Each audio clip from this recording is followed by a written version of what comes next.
Assalamualaikum warahmatullahi wabarakatuh. Kembali lagi dalam YouTube channel aku, Cut Putriani.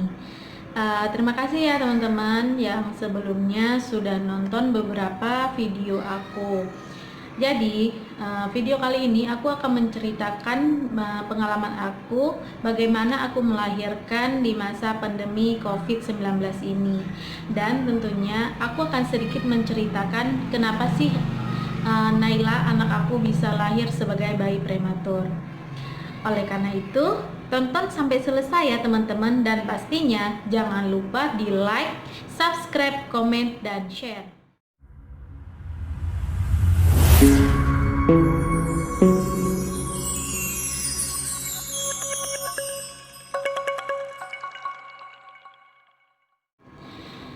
Oke teman-teman, pada video kali ini aku akan menceritakan tentang pengalaman aku di masa pandemi seperti ini. Jadi tepatnya pada tanggal 27 April 2019, dan waktu itu aku sudah kehamilan aku di usia 31 minggu. Nah, seperti biasa, setiap hari aku sama timku melakukan internal meeting, dan biasanya kita lakukan di jam pagi itu sekitar setengah 9. Nah, pada waktu itu ya seperti biasanya kami melakukan Vicon internal meeting, kita sharing, kita berbagi, kita update kerjaan ke atasan dan sebagainya. Nah, setelah itu sekitar jam 10, nah biasanya aku juga habis Vicon itu langsung koordinasi kerja, aku ngerjain kerjaan aku. Jadi aku melakukan koordinasi dengan tim aku, dengan internal ataupun dengan eksternal. Nah, sambilan aku koordinasi itu, aku waktu itu sambil mengedit video. Nah, mungkin teman-teman tahu ya, waktu itu lagi boomingnya nih brush challenge. Nah, jadi waktu itu aku lagi ngedit brush challenge. Ada juga selain brush challenge, ada juga yang masker challenge, karena lagi masa pandemi seperti ini. Nah, lagi santai-santainya nih. Nah, tiba-tiba sesuatu keluar dari Mr. V aku. Apakah itu? Itu adalah ketuban. Nah, aku karena pengalaman pertama dan ini anak pertama, aku nggak tahu ini sebenarnya apa. Kok ini nggak berhenti-berhenti? Awalnya aku kira adalah aku buang air kecil tanpa aku sadari.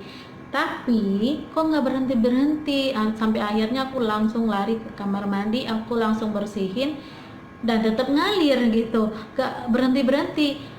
Aku agak sedikit panik waktu itu. Terus aku langsung nelpon salah satu sahabat aku yang namanya Stefani. Mungkin Stefani lagi nonton ya. Makasih Albert udah nonton. Nah, aku nelpon Stefani. Aku cuman kepikiran aku nelpon salah satu sahabat aku. Aku nanyain, aku harus gimana, aku kenapa gitu. Terus aku nelpon, Pet, aku panggilnya Pet. Pet, ini gimana ya? Aku kayaknya keluar cairan, gak berhenti. Emang sekarang masih keluar cairannya? Iya, masih. Warnanya kayak gimana? Warnanya ya kayak bening gitu. Nah, coba Pet tenangin diri dulu, jangan panik, coba minum sebanyak-banyaknya, dan kalau bisa segera ke rumah sakit. Oke, begitu tutup telepon dari Fani, aku langsung telepon suami aku. Dan waktu itu memang keadaannya aku memang di rumah sendirian, karena aku kan tinggalnya cuma sama suami berdua, dan suami aku masih WFO.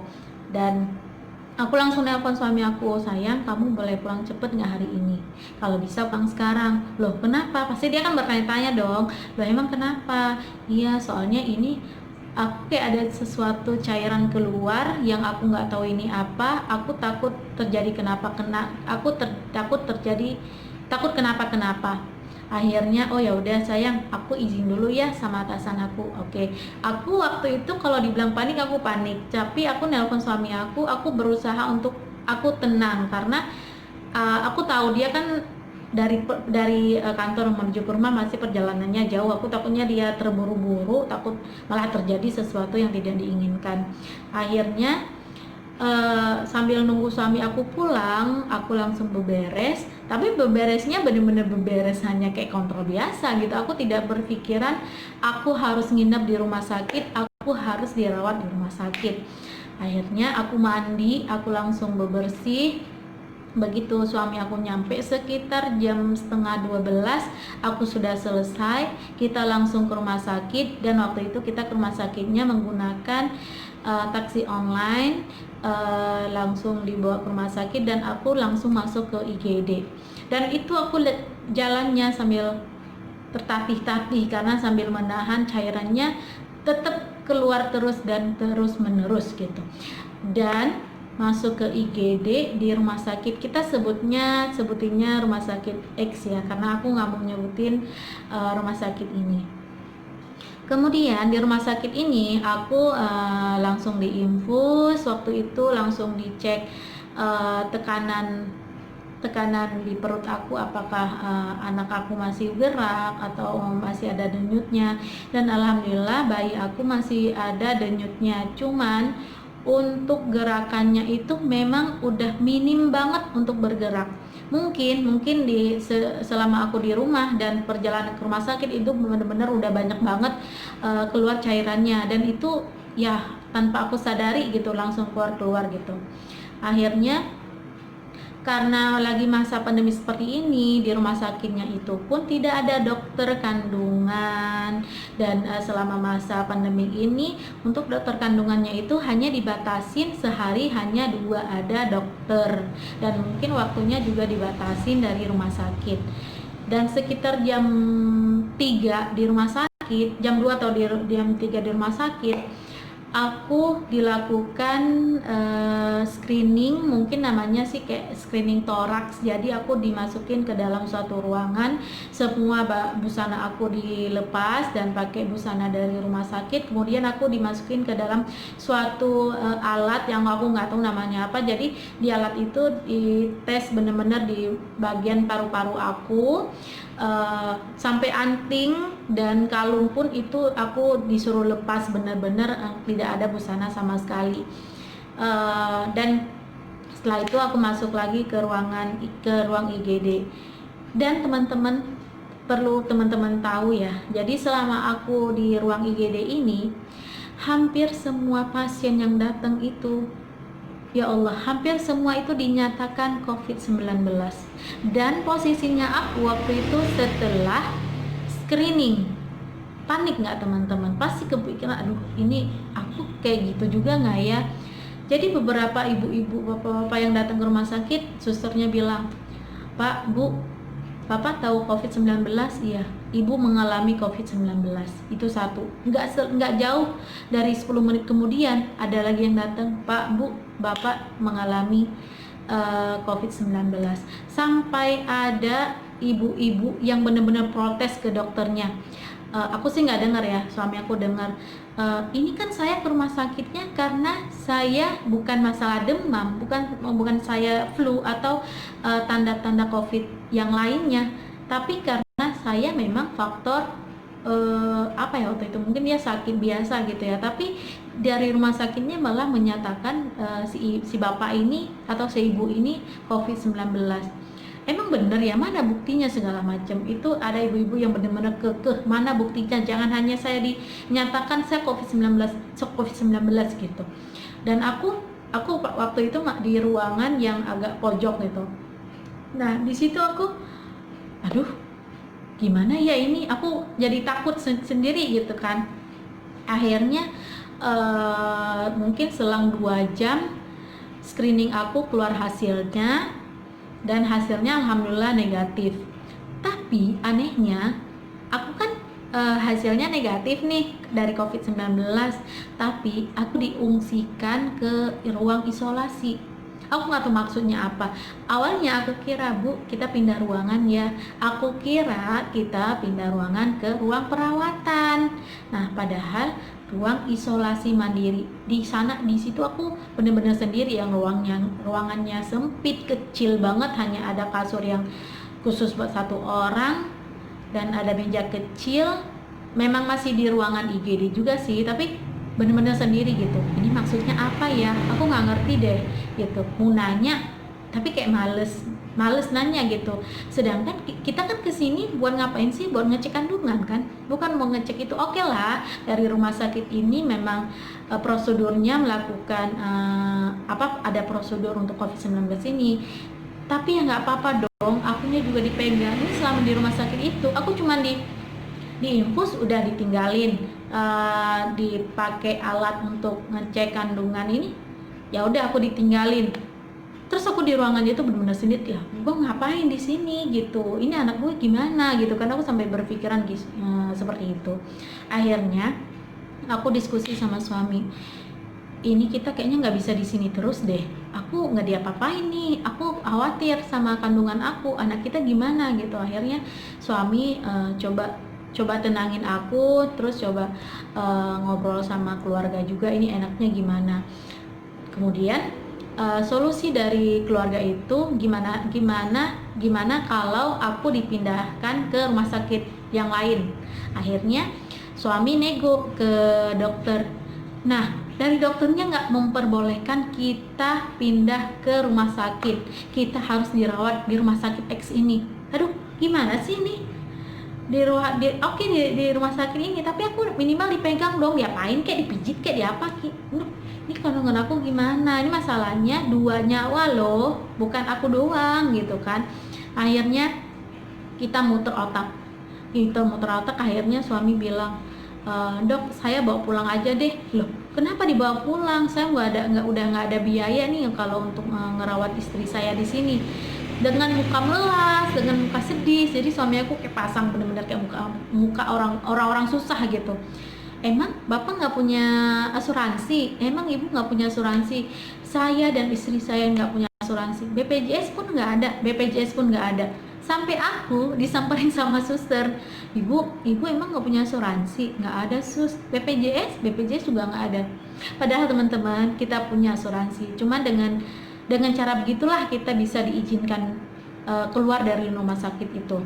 Akhirnya kita di rumah sakit itu hanya untuk membayar tes toraks aku yang sekitar mungkin 2,5 apa 3 juta, sekitar segitu.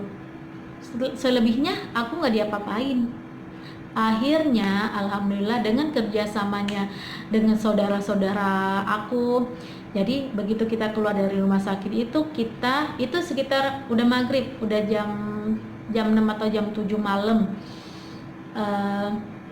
Saudara aku udah nunggu di parkiran, kita langsung langsung bergegas pindah ke rumah sakit, kita sebutin rumah sakit Y ya.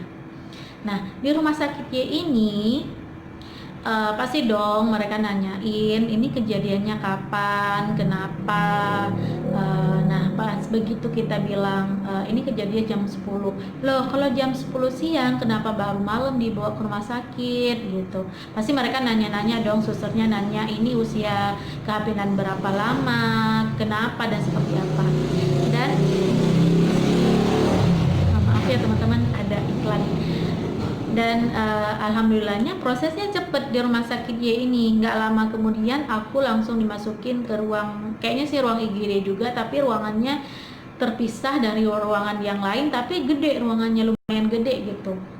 Di situ aku langsung diinfus, langsung dicek kandungan aku. Memang kandungan aku itu untuk denyutnya masih ada normal, tapi untuk gerakan bayinya bener-bener udah nggak gerak sama sekali. Dan untuk mengecek kandungannya ini, untuk yang lebih detail ya, itu bisa dilakukan hanya oleh dokter kandungan. Dan di rumah sakit Y ini pun mungkin karena udah malam, jadi nggak ada dokter kandungannya juga. Oke, tapi aku benar-benar dipegang nih sama susternya, alhamdulillahnya. Aku langsung ditanya, Bu, ini kenapa?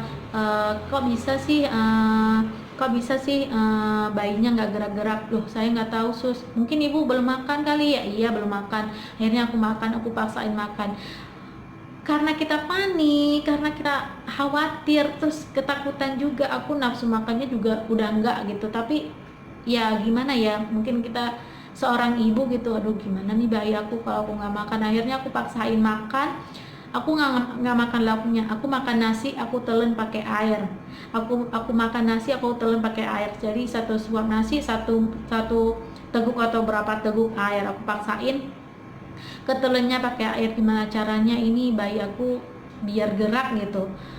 Akhirnya ya dan di rumah sakit Y ini pun karena memang udah prosedur COVID-19, di mana-mana juga aku dilakukan tes lagi nih, tes kayak toraks kayak namanya ya. Cuman bedanya di rumah sakit ini aku ya buka baju semuanya ya tanpa tanpa antik ya tetap pakai, kalung juga pakai, nggak masalah gitu. Cuman busananya dilepas semua, aku dimasukin ke ruangan dan di sana nggak sengeri di kayak rumah sakit X gitu. Di rumah sakit Y ini jadi mereka pakai alat, aku nggak tahu alat apa kayak gitu, kayak terus di scan di bagian dada aku, set udah selesai. Nggak lama kemudian mungkin sejam aku udah keluar hasilnya dan alhamdulillah negatif. Dan pada jam mungkin sekitar jam 10 jam 11 aku pindah ke ruang bersalin. Nah, alhamdulillahnya juga berkat support banget nih dari saudara-saudara aku. Jadi dari saudara-saudara aku begitu dinyatakan aku harus menginap di rumah sakit, saudara-saudara aku langsung bagi tugas. Ini siapa yang ambil baju-baju ke rumahnya, siapa yang beli makan dan sebagainya, yang ngurus-ngurus administrasi dan sebagainya. Itu benar-benar kebantu banget ya. Alhamdulillah kebantu banget support dari saudara-saudara aku. Akhirnya karena kita harus menginap di rumah sakit, jadi saudaraku udah bawa selimut buat suami aku, beberapa baju ganti, berapa mungkin handuk segala macam, alat sholat dan sebagainya. Akhirnya malam itu aku nginep di ruang bersalin. Nah, mungkin karena saking paniknya, saking kita harus ngapain dulu gitu, jadi kita tidak sempat mendokumentasikan. Jadi mohon maaf nih teman-teman, di video ini bener-bener pure video dari aku cerita tanpa ada selingan video-video atau foto-foto yang lain, karena waktu itu memang panik gitu dan nggak sempat mendokumentasikan. Jadi tidak ada dokumentasi yang bisa aku tampilkan ke teman-teman. Nah, jadi malam itu tepatnya di malam Selasa tanggal 28 April 2020, aku menginap di ruang bersalin itu hanya boleh berdua sama suami aku, sedangkan saudara-saudara sudah balik ke rumahnya masing-masing. Mungkin teman-teman, aku akan menceritakan pengalaman aku ini, aku bagi-bagi beberapa part kali ya, karena kalau dibilang panjang banget, kalau mungkin akan dibikin novel kali ya. Nah, mungkin di video berikutnya aku akan melanjutkan video dari video sekarang. Teman-teman, terima kasih ya buat nonton. Semoga sih teman-teman ditontonnya benar-benar full, jadi tidak ada informasi yang tertinggal. Dan pastinya jangan lupa di like, subscribe, comment, and share. Insya Allah kita akan bertemu di video aku berikutnya. Oke teman-teman, terima kasih ya semuanya. Assalamualaikum warahmatullahi wabarakatuh. Dadah.